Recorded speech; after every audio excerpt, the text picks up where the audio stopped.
Selamat malam, teman dari Gereja Bosco. Thank you udah menyempatkan waktunya untuk join. Kita berbagi cerita cinta tentang Yuli Haryati Salim, sahabat kita, teman kita, dan yang kita kasihi. Halo Tante En, salah satu yang menyemangati Tante Yuli juga, sempat kirim lagu juga, lagu Jangan Menyerah ya, Iya, Korean jangan ya, ke menyerah. Tante Yuli, selalu semangatin. Mungkin boleh bagi cerita kisahnya Tante? Ya, Yuli dulu pernah gabung ikut KUR di wilayah kami dan kebetulan saya yang mengkoordinir untuk KUR. Lumayan lama Yuli dan saya tahu Yuli senang menyanyi. Juga rajin. Dia juga tertib. Jadi kalau latihan jam berapa juga muncul jam berapa gitu. Kebetulan anak-anak saya juga dulu ya sepermainan dengan apa ya abang ya waktu itu ya. Jadi ya dari zaman masih kecil-kecil ya waktu itu ya. Jadi cukup dekat lah. Dan kita juga kaget ketika mengetahui Yuli sedang sakit. Setahu saya Yuli cuman kena COVID aja. Tapi begitu setelah COVID dia japri saya dan minta dukungan doa, kita kaget banget. Tapi saya tahu Yuli bukan orang yang lemah. Tanpa saya push pun dia kuat. Jadi terakhir WA saya dengan dia juga saya bilang kamu luar biasa. Perjuangan kamu sudah sangat maksimal. Jadi saya bilang biar Tuhan aja yang menilai, saya bilang. Dia pasti tahu kamu sudah seperti apa berjuang untuk kesembuhanmu. Dan ternyata Tuhan menganggap inilah yang terbaik untuk Yuli. Tuhan sayang dengan Yuli, Tuhan minta Yuli balik untuk menemani Tuhan di sana. Jadi ini yang terbaik untuk Yuli. Semoga keluarga juga bisa mengamini hal itu ya. Terima kasih. Amin, thank you ya Tante untuk doanya dan sharingnya. Halo Tante Evi. Halo, saya kenal sama Ciuli sama Pak Andika itu waktu ikut CAP ya. Waktu itu jadi peserta CAP 14. Pak Andika sama Ciuli waktu itu panitianya ya. Itu pertama saya kenal. Ya, sebelumnya mungkin sih udah tahu, cuman kita kiranya belum kenal lah gitu ya. Tapi saya kenalnya setelah saya ikut CAP itu jadi peserta CAP. Nah, waktu itu memang kan saya lihat luar biasa pelayanannya ya, Pak Andika, Ciuli, begitu aktif sekali dan sangat waktu menjadi panitia CAP itu saya tahu hanya beberapa panitia kan yang benar-benar intens aktif waktu itu ya, tapi bisa berhasil. Waktu itu kami satu angkatan waktu itu ada berapa ya, saya lupa. Kalau nggak salah ada 50 lebih lah yang lulus waktu itu.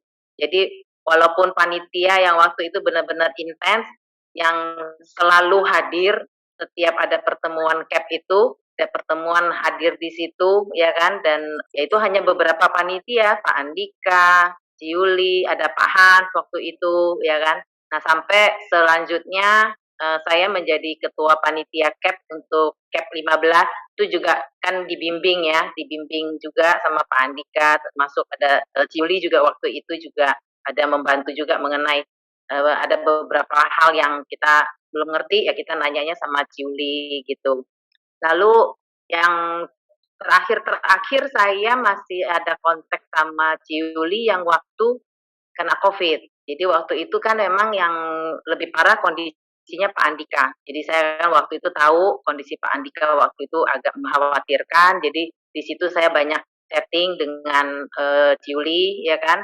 Lalu ada juga saya bantu cari-cari informasi kondisi Pak Andika seperti apa. Saya juga coba konsultasi ke teman saya yang dokter waktu itu untuk memberi kekuatan juga buat Ciuli pada saat itu. Tapi saya tahu Ciuli waktu itu ya orang yang tabah. Pada saat Ciuli sendiri sakit, itu saya nggak tahu awalnya.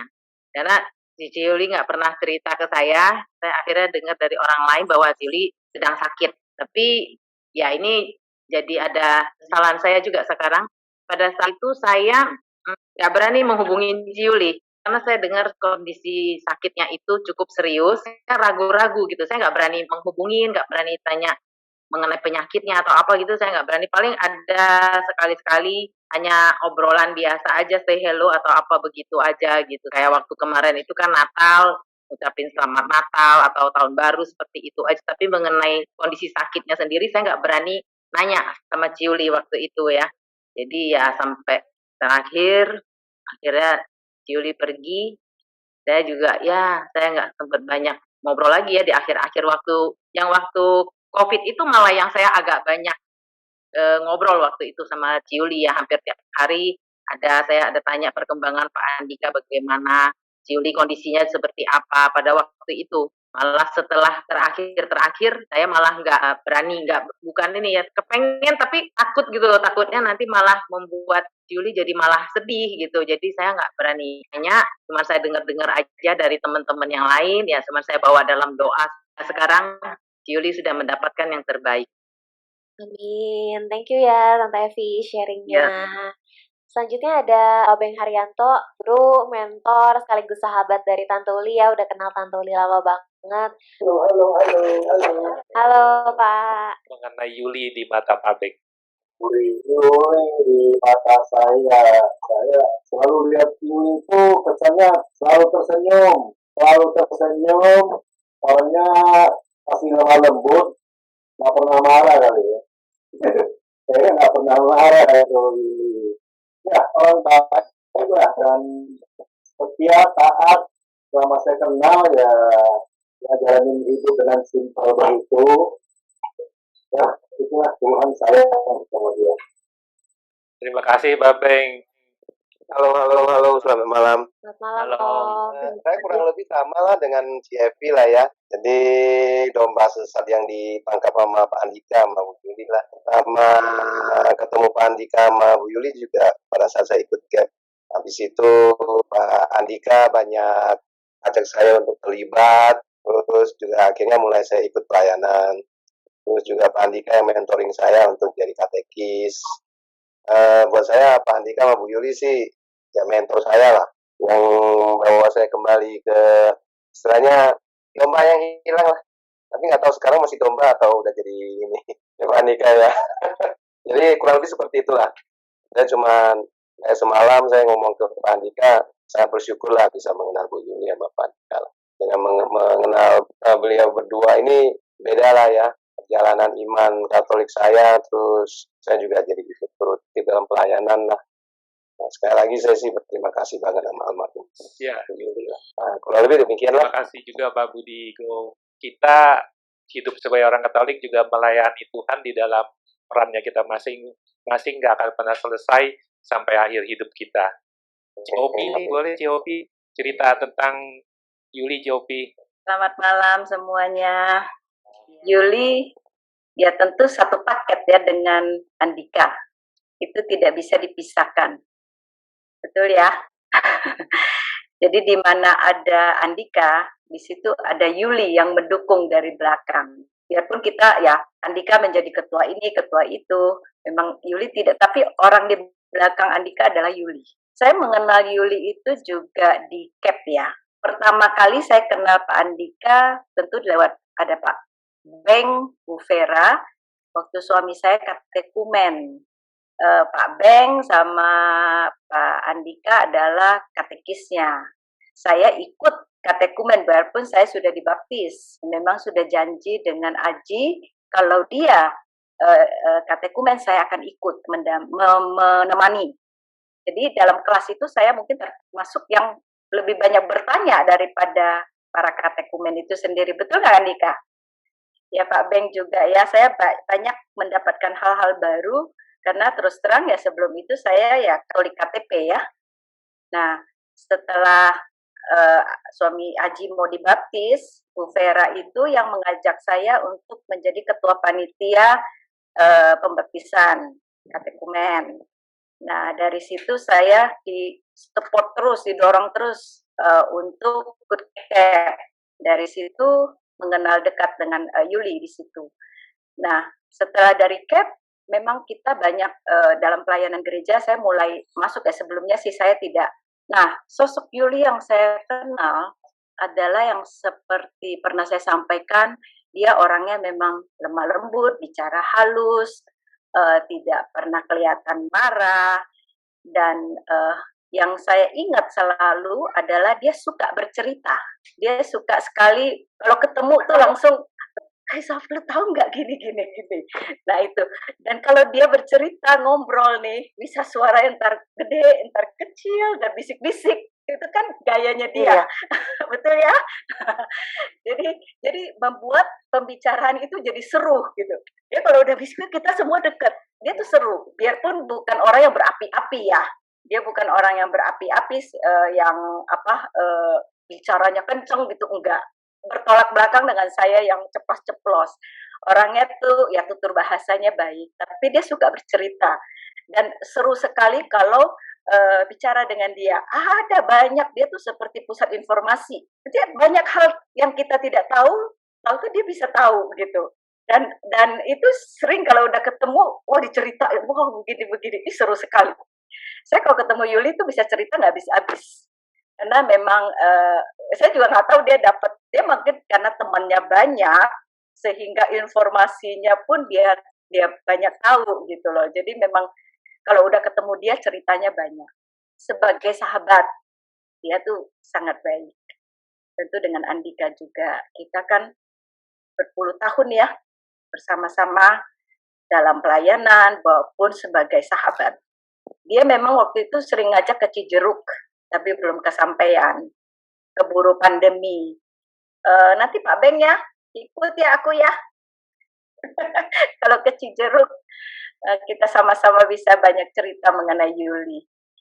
Yuli sakit itu memang betul-betul saya juga sangat kaget. Saya diberitahukan Andika, saya kaget, apalagi dengan stadium itu, dan kebetulan keluarga dari suami sudah 2 yang kena kanker paru-paru. Saya tahu bagaimana penderitaannya, kesengsaraan yang harus dialami, itu nggak gampang kalau seperti Yuli sampai tidak mengeluh ya. Itu luar biasa. Saya sendiri, saya rasa saya nggak sanggup. Kita harus salut dengan ketabahan Yuli dalam sakitnya, dalam penderitaannya. Tapi saya mendengar cerita Andika semalam, saya merasa Yuli memang berjalan menuju Allah Bapa tuh dengan begitu disayangi ya. Dalam doa, dalam keluarga, juga dalam tidur, tenang. Tidak semua orang bisa seperti itu. Itu adalah berkat dari Tuhan, rahmat dari Tuhan. Dan kita semua yang ditinggal harus yakin bahwa dia sudah berbahagia. Terima kasih Jopi, salah satu sahabat terbaik saya dan Yuli dari teman di gereja yang juga pelayanannya luar biasa. Yang benar sih yang Jopi bilang, memang Yuli itu bukan orang yang tampil di paling depan. Saya sering bilang kalau ke anak-anak, mama itu adalah sebenarnya bayangannya papa. Hanya rupanya itu rupanya mama. Yaitu hari-harinya kita memang begitu. Ya, semoga kita bisa berkumpul lagi nanti di dalam kegiatan-kegiatan di gereja. Sekali lagi terima kasih semua teman-teman di gereja Bosco khususnya. Itu benar-benar yang menguatkan Yuli sebenarnya. Dari dukungan doa, dia sering sekali ngechat bukan hanya dengan pastor ya, tapi dengan teman-temannya. Itu luar biasa. Terima kasih sekali lagi semuanya. Mungkin ada Om Beni sebagai wali baptis. Iya nih, Kobe ini juga ini kalau ke rumah saya, dia nggak pernah nyari saya, nyarinya Yuli. Padahal sekretaris RT-nya, sekretarisnya Kobe ini itu saya. Tapi dia selalu carinya Yuli pokoknya. Urusan RT, selalu nyarinya Yuli. Dan sekaligus Kobeni sama Cigyok ini kan wali baptisnya saya dan Yuli dibaptis dan menjadi orang Katolik sebenarnya. Ya, selamat malam Andika. Malam Kobeni. Saya itu orang kuat, tapi dia tuh minta didoakan. Saya selalu doain Yuli agar kita sembuh. Saya setiap pagi saya doain Yuli baik sembuh, tapi Yuli sama Tuhan sudah diperlukan di sana. Saya juga pasta. Saya sangat sayang sekali sama Yuli. Seperti saya punya adik, sedih sekali. Ketika Yuli udah gak ada, selalu kirim WA ke Yuli. Semangat Yuli, semangat. Kamu pasti sembuh kalau Tuhan menginginkan sembuh. Ya, Pak Beni. Terima kasih untuk semua kebaikannya buat Yuli. Mohon doanya ya Robenila. Terima kasih Bu Ya. Mariani sudah hadir mau dengar ceritanya Bu Mariani. Terima kasih saya diberi kesempatan untuk bicara di sini. Saya sebetulnya bingung juga mau bicara apa ya, karena saya sudah lama sekali, terutama setelah ada pandemi, kami betul-betul hampir tidak pernah bertemu lagi. Sebelumnya kami selalu bertemu di gereja, dan saya selalu melihat Yuli nggak pernah sendirian. Selalu ada pendampingnya, ada Andika, dan saya tuh selalu salut sekali kalian berdua itu begitu pelayanannya begitu tulus. Saya lihat ya Andika dan Yuli itu kan di apa katekese ya kalau nggak salah ya. Aduh luar biasa. Iya. Saya tuh terus aja merasa dirinya apa ya awalnya tuh merasa saya nih dibaptis udah lama sekali, pasti saya lebih hebat, merasanya begitu gitu ya. Tapi ternyata saya melihat itu murid-muridnya Pak Andika, terus apalagi Pak Andika sendiri beserta Yuli, luar biasa ya. Kalau saya sih benar-benar nggak ada apa-apanya. Saya jadi terus pikir, saya ini terlalu sombong ya. Saya itu terlalu sombong. Saya harus banyak belajar dari Andika sama Yuli. Betapa mereka melayaninya dengan baik, dengan penuh kerendahan hati, dan menghasilkan banyak murid-murid Yesus yang baru. Dan satu hal lagi yang saya selalu melihat dari Yuli itu orangnya kalau ketemu selalu senyum. Nggak pernah muka itu cembetut atau gimana, atau ngomongnya nggak enak gitu ya. Selalu senyum, dan seperti yang Tiopi tadi cerita, ketemu dia selalu banyak cerita. Selalu ada aja yang jadi bahan ceritaan dari dia. Sehingga saya sebetulnya ya ketemu dia, oh mungkin cuma mau ketemu sebentar, akhirnya jadi ngobrolnya lama gitu. Saya terus terang aja, saya tuh nggak apa-apa, saya cuma dengar Andika waktu itu sakit. Tapi kalau sampai Yuli sakit, saya nggak dengar. Yang saya dengar justru dia sewaktu sudah dia meninggal. Aduh, benar-benar sangat sangat kaget ya saya. Tapi mungkin Allah punya rencana lain. Allah pasti menyayangi Yuli, dan saya percaya Yuli begitu baik, pasti Tuhan sudah menerima dia di surga. Amin. Itu aja dari saya, Andika, dan yang lainnya. Iya. Amin. Terima kasih Bu Mariani. Salam juga buat Pak David, selalu sehat ya Bu Mariani ya. Ya, terima kasih. Mungkin ada Tante Ai kayaknya ya. Tante Ai mungkin ada mau cerita juga, sering komunikasi sama Mama ya. Malam semuanya. Saya Ai. Saya kenal Yuli pertama pindah ke Sunter tahun 1990 ya. Pertama kenal tetangga sama Yuli. Apapun Yuli baik terhadap saya. Saya juga baik sama dia. Semua pokoknya enak, diajak ngobrolnya enak, apanya pokoknya humor lah. Terus tentang sakit, terakhir juga sakit, bilang, "Ai, gimana suami kamu waktu lagi kena cancer?" Waduh, memang dari mana ya ngomongnya. Pokoknya garis besarnya lu harus kuat. Itu aja. Terus sama kemo gimana? Emang lu mau di kemo? Iya, kayaknya mau kemo, Ai. Saya bilang, kalau bisa, yuk jangan deh di kemo.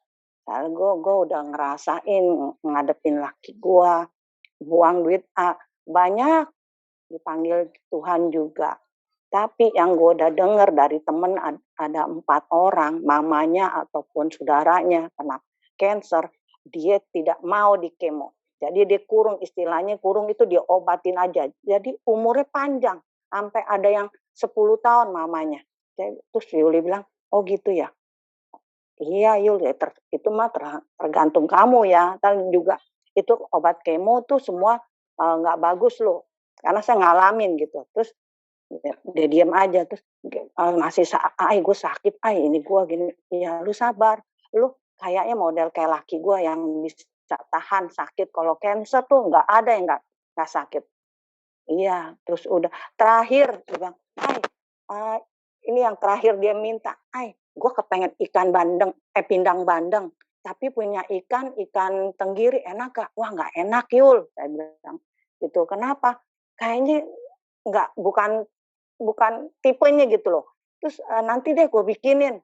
Nah 2 hari kemudian saya bikin tuh, "Yul, gue udah beli ikan, nanti deh 2 hari baru gue kasih, udah nyerep enak. Tapi harus makan ya, gue nggak mau lu gue dibikin. Lu mau apa?" "Ya nggak usah pakai cabe, jangan usah pakai cabe, gue nggak bisa." "Ya, lu mau apa lagi?" "Jangan baik-baik, 1 potong aja." "Enggak," saya bilang, "kan kasih adik laki lu apa." "Ya." Saya kasih komplit, sama empingnya kayak gitu. Terus saya tanya Pak Andika, "Makan nggak?" "Dimakan." "Oke, nggak apa-apa." Nggak lama lagi dipanggil sama Tuhan. Saya sedih loh. Kenapa sedih? Saya itu informasi apapun dari Yuli. Yuli juga suka tanya yang dia nggak tahu, nanya saya juga kasih unjuk. Jadi sekarang ibaratnya gimana, nggak ada temen yang deket seperti Yuli. Ngajak kemana, terakhir nggak nginep ke itu, ke vilanya Cijeruk, sampai saya naik-naik ke pohon jambu, pohon rambutan, sampai pokoknya suka dukanya tuh apa ya, Yuli itu the best buat saya. Itu bukan kawan, sahabat yang yang nggak ada tandingannya deh kalau menurut saya ya.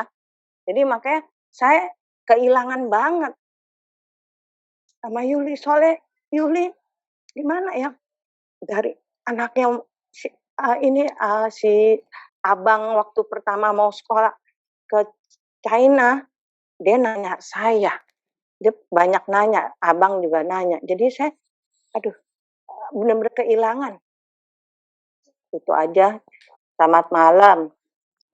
Sudah jadi pendoa sama Om juga ya, Tante Ai. Makasih jadi teman untuk Mama. Pak Indra Gunawan, Ketua Lingkungan kami juga hadir. Buat kami juga Pak Indra nih bukan hanya Ketua Lingkungan, tapi juga jadi teman buat kami yang nggak seaktif Papa, nggak seaktif Mama gitu. Tapi mungkin mengundang Pak Indra di sini untuk nggak kenal Mama secara person, tapi apa sih kira-kira yang terbayang seorang Mama, wajah-wajah kami sebagai keluarga gitu ya, Pak Indra dan Cimersi. Malam semua. Malam. Ko Andika, Malam. Re, Rian, Johanna, Bertin. Kita berdua sama sekali tidak mengenal sosok mamanya Rangga. Saya di BSD kenal Rangga sebagai sesama warga BSD, umat satu lingkungan Katolik di sini. Dari kemarin saya ikutin misa sampai sore ini kita juga ikuti acaranya. Saya bisa ngambil kesimpulan kalau mamanya Rangga, sosok yang hangat, friendly, yang welcome lah ke semua teman dan sahabat. Bisa dilihat dari semua kata-kata teman tuh begitu tulus mengenai sosok istrinya Ko Andika. Saya kemarin juga dikasih kesempatan untuk berkunjung ke Cijeruk, baru kenal pertama kali secara langsung dengan Ko Andika selain ketemu di rumah duka, sama juga pribadinya juga hangat, welcome. Ya saya bisa nangkep keluarga Ko Andika ini emang bentuknya seperti ini, didikannya seperti ini. Jadi orang-orang yang kata-kata sambutan itu ya benar apa adanya, bukan dibuat-buat hanya sebagai basa-basi untuk seseorang yang telah meninggalkan kita, tapi ini emang kenyataan. Jadi walaupun saya tidak mengenal, belum pernah mengenal atau bertemu, saya benar-benar bisa menangkap seperti apa. Terima kasih Pak Indra. Terima kasih. Akan mendengarkan sebuah persembahan pujian. Ini judul lagunya Kapan-Kapan. Mungkin kita sekarang nggak bisa bertemu di dunia, tapi kapan-kapan suatu saat nanti kita bisa berkumpul lagi bersama-sama Tante Uli, ketemu lagi dalam kondisi yang lebih bahagia. Kapan-kapan kita bersama lagi, mungkin lusa atau di lain hari. Bila kita pergi, hatiku tinggal di sini. Bila kita datang, harapan bukan impian. Oh, kapan-kapan kita bersama lagi. Kapan-kapan kita bersama lagi, mungkin lusa atau di lain hari. Mungkin lusa atau di lain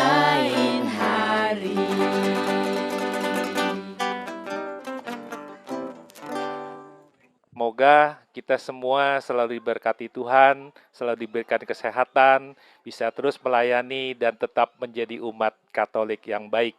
Semoga kebahagiaan selalu bersama kita semua. Sekali lagi, terima kasih untuk semua dukungannya buat Yuli. Walaupun Yuli sudah tidak ada secara fisik, tapi di dalam hati kami dan di dalam kenangan kami akan selalu tersimpan, khususnya juga bersama teman-teman di Gereja Bosco yang telah banyak membantu kami, teristimewa sejak kepergian Yuli sampai hari ini di 40 harinya. Terima kasih, God bless you all. Thank you. Terima kasih telah berbagi cerita cinta pada hari ini. Kematian adalah suatu proses bertahap meninggalkan horizon kehidupan. Seperti kita melihat sebuah kapal berlayar, meninggalkan pelabuhan dan menuju horizon. Kapal menjadi kecil, hingga akhirnya tak terlihat lagi. Namun, kita percaya bahwa akan ada seseorang yang sedang berdiri di seberang sana, di tempat yang jauh, yang sedang melihat kapal yang sama. Ia melihat kapal semakin dekat, hingga akhirnya berlabuh di pelabuhan yang baru. Kematian memang menjadi sesuatu kehilangan yang menyedihkan. Hati kita pun berduka.